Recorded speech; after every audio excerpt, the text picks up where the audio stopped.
Good afternoon, everybody. My name is Shayne and I'm coming to you in Facebook world, YouTube world, cyber world, wherever you may be viewing this. Going to show you some simple drumming tips on developing good technique, good stick control, rhythm control, things like that. This is going to be one of hopefully many videos that I will share down the road. And I had people ask me over the years, do you give lessons? Do you teach? I'm not really able to do that because of my schedule and just things like that. It's kind of hard to be able to do that. So I figured, why not make some videos that I can share with some friends. And if you're beginning in drumming, or maybe you've been drumming for a while but you just need to kind of just improve on some things. Hopefully the things that I share with you, not only as far as drumming tips, but just music tips, life tips as far as respecting your drums, respecting your instrument, respecting the music. Hopefully there will be a help and an inspiration and even a blessing to you. That's my hope, that's my prayer. I want to show you basically something that has been helping me as of late, and that is practicing with brushes, not sticks, brushes. Brushes are mainly used, I would say, in jazz, also various forms of country or bluegrass, and they're very unique percussion tools. I don't use them a whole lot because of the atmosphere that I'm usually in with a lot of modern contemporary Christian praise and worship and most of the Southern gospel that I play. But there's been instances where I've used them in the past, and I just always have had a set on hand with me. The Bible says be instant in season and out of season, so you never know when you might need a good set of brushes. But they're great to practice with, and here's why. Because when you're practicing rudiments with a regular stick, now you don't have to have a snare drum, you can have a regular practice pad, but when you're practicing with a stick, you usually get a bounce. And that helps you to do things like double stroke rolls, triple stroke rolls,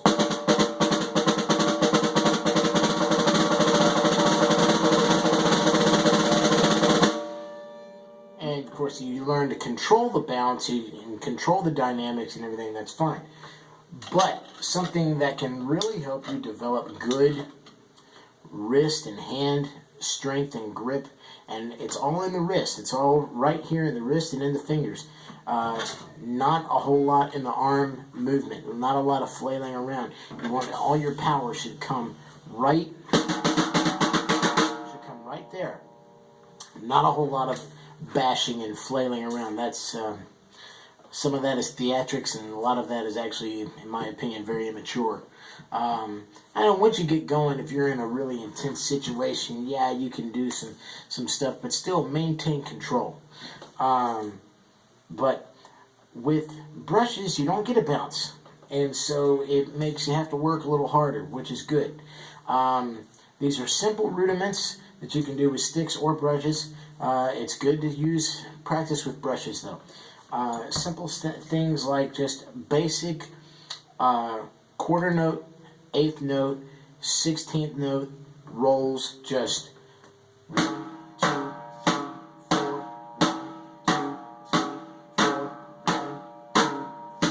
4.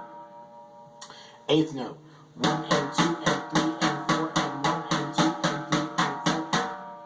16th, 1 and 2 and 3 and 4.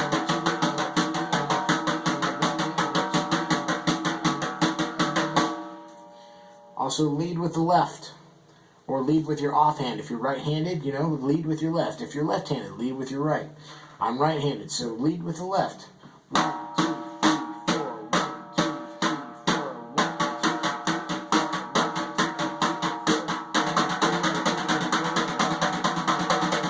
4.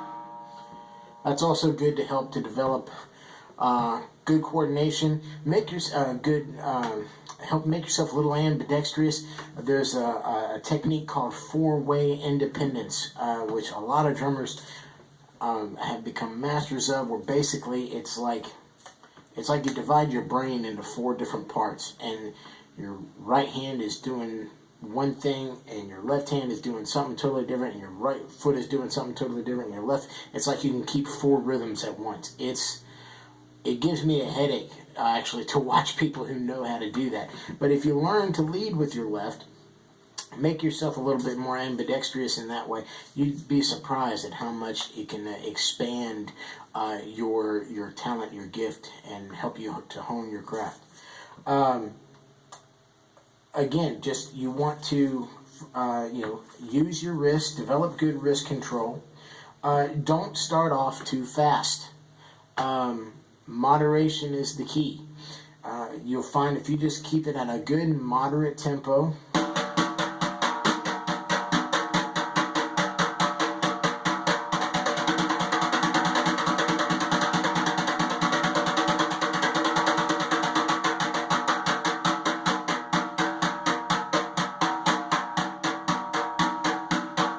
just keep it at a good moderate tempo, not too fast, not too out of control. You will build the speed. It's not about being the fastest. It's about being the smoothest. Learn to concentrate on finding that pocket, playing smooth, playing mature. You don't always have to be the fastest and do the most dynamic, blazing speed. A good example is Ringo Starr. Ringo Starr, the drummer for the Beatles. You never see him doing anything as far as a blazing drum solo, and really even today, he's not known for that. But what is he known for? Just playing a solid rhythm, playing a solid groove. That's all he's known for. Charlie Watts from Rolling Stones, same thing. Just mainly known for playing good, solid rhythm. And that's the most important. It's good to develop good speed. It's good to develop, to expand yourself and see, how fast you can go and stuff like that. But, take your time with it. Be patient. Take time to take 15 minutes a day or more if you have time. Sit down with your drum kit, your practice pad, whatever, and just do basic rudiments like paradiddles. Right, left, right, left, right, left, left. Double paradiddles.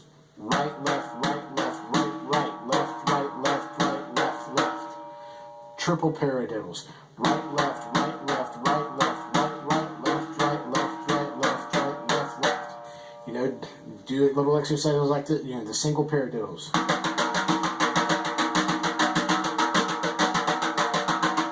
Double paradiddles.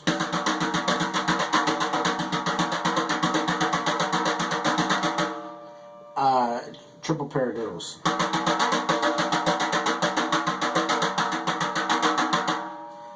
Double strokes. This is one that I love. We're talking about the double stroke roll. We're using the regular sticks. This will really help build your strength, your technique. Just doing double strokes.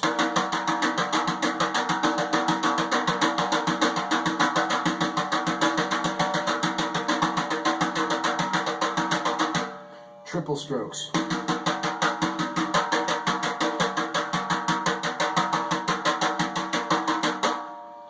Quadruple strokes.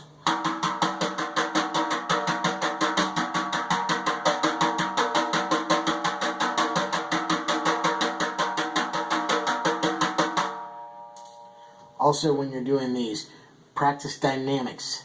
Try not to. One habit that I got into is when I was counting 4, I had a habit of accenting the 1. 1, 2, 3, 4, 1, 2, 3, 4, 1, 2, 3, 4, 1, 2, 3, 4. Try not to do that. Keep it the same.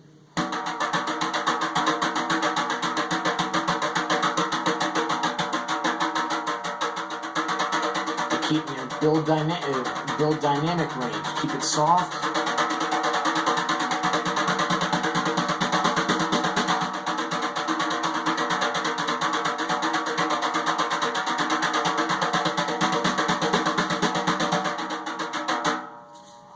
One habit that I know I had years ago was if I got softer, I got slower.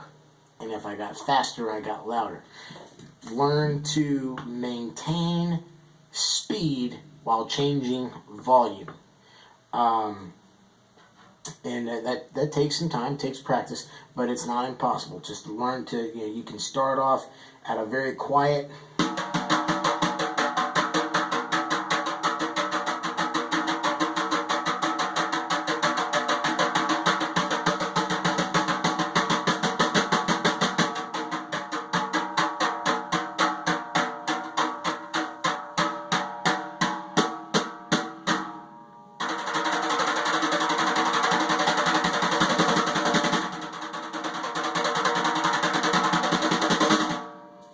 things like that. Keep in mind that also everything that you do with your hands, you can do with your feet. I play with a double bass pedal, and even if you play single bass, still you can do these exercises with your feet. You don't have to necessarily be behind the kit and have a bass drum pedal. You can just be sitting in a chair and just be tapping your feet, right, left, right, right, left, right, left, left. Do paradiddles with your feet, double strokes with your feet, things like that. Just sit there and basic single strokes, paradiddles, right,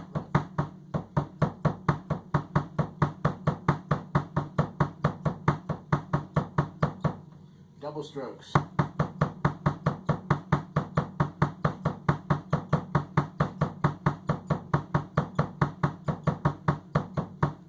So on and so forth. Good to work with your feet. If you do play double pedal, and even if you don't, there's ways that you can improvise. Try to do things with your hands and feet at the same time.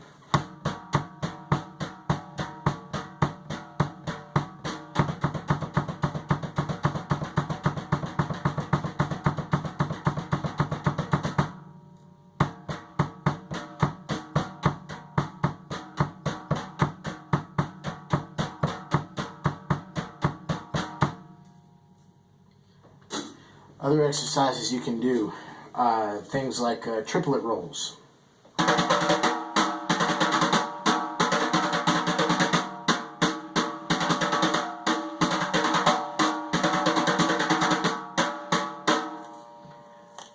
lot of basic things like that, and it'll take time, it'll take patience.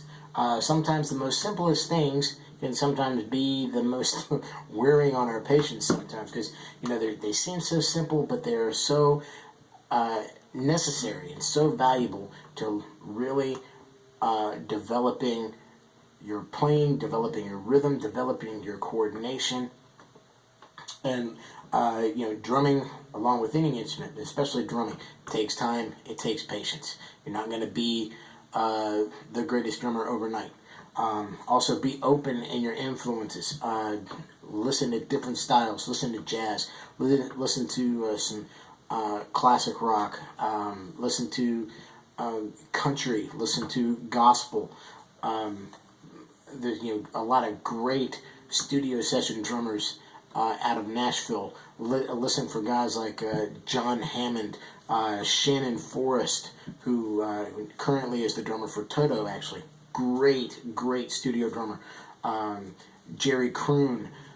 Let's see, other guys. Mark Hammond. Phenomenal drummers, these guys.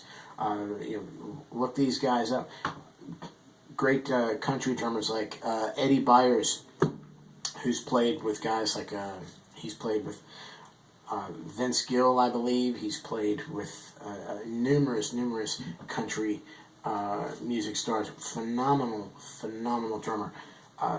Guys like Jeff Porcaro, who was the original drummer for the band Toto, and also a great studio drummer. He's played for bands like Steely Dan and other great classic rock bands from 70s and 80s. And actually it was Jeff Porcaro and many of the members from the band Toto who were the studio musicians for Michael Jackson's Thriller, which I found very interesting. Guys like that. Simon Phillips, phenomenal drummer, British drummer. After Jeff Porcaro died, he played drums for Toto for many, many years, up until just a couple of years ago. He's great with rock, jazz, fusion, just very, very versatile drummer. Guys like Carter Beauford from the Dave Matthews Band, Dennis Chambers, excellent jazz drummers. He's a jazz drummer. He's played with. He currently plays, I believe, with Tito Santana. No, it's not Tito Santana. That's a wrestler. Carlos Santana. Excuse me. But great drummers out there to listen to. Of course, the legendary jazz drummers like Louis Bellson, Buddy Rich, Gene Krupa, those guys. You can find all their stuff on YouTube. Listen to various styles in music.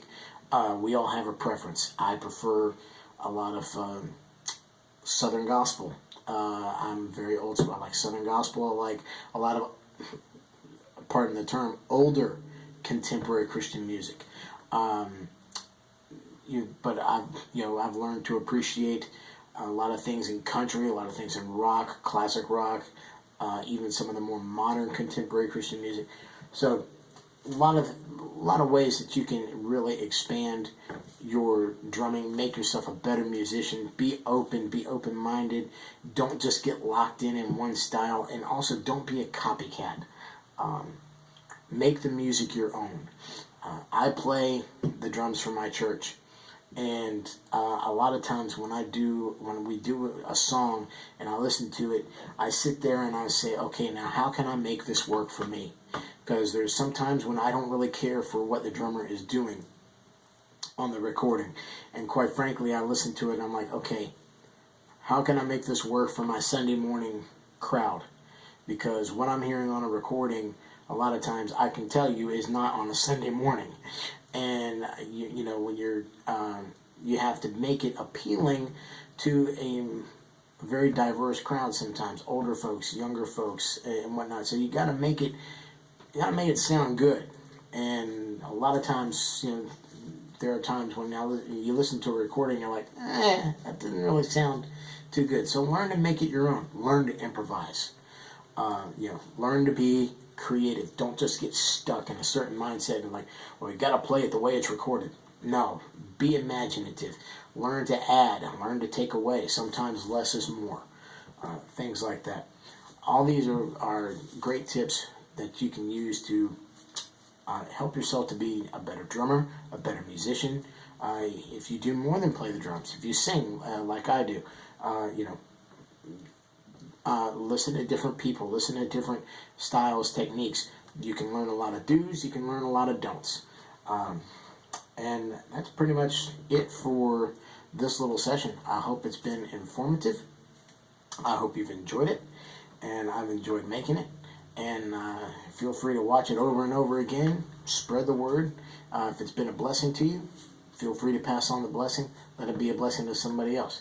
I hope you have a wonderful rest of your day, and I'll leave you out with a little bit of jamming on the brushes. Hope you like it.